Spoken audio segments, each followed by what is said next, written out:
Hello everyone, and welcome back to the channel for another review. Today we are talking about Babygirl. This is an R-rated erotic thriller starring Nicole Kidman as Romy, a high-ranking CEO of a tech company who begins a tumultuous affair with one of the company's interns. Samuel, played by Harris Dickinson, is that man. Full disclosure, I don't think I'm exactly the target audience for a film like this. With that said, as someone who watches like 100 movies every year, it's nice to branch out a little bit, and it's not like I have anything against erotic thrillers. There are films within the genre that I've enjoyed in the past, so there's no reason to say I wouldn't like this one solely off of that merit. And the power dynamic at play sounded interesting to me on paper. I mean, this film almost flips the norm on its head by having an older CEO being the submissive in a relationship with a younger intern at the same company. Also, shout out to Antonio Banderas as Nicole Kidman's husband, and perhaps the only decent character in this entire film. The rest of these characters are just awful people, and I have mixed feelings about how the film portrays them. Whenever something like this comes out, I see a lot of comments about how deplorable Hollywood is for glorifying infidelity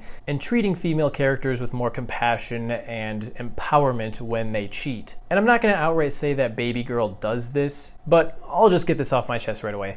I did not like the third act of this film and the way that it downplays the severity of some of its characters' actions. Not only in relation to marriage, but also ethical business dynamics. Damn it, I can't even really say why I hated the third act without spoiling things that I want to leave unspoiled. But the affair, which is like the primary conflict in the film, winds up being relatively meaningless by the end. And the movie doesn't leave you with much to reflect on other than, for me at least, the anger that I felt for the characters and their decisions. The sex scenes are weirder than I was expecting them to be too, and they're surprisingly tame for the most part. It's probably more of a consequence of the fact that these characters are both into some pretty bizarre shit, but there are a lot of them, and some of them turn into montages.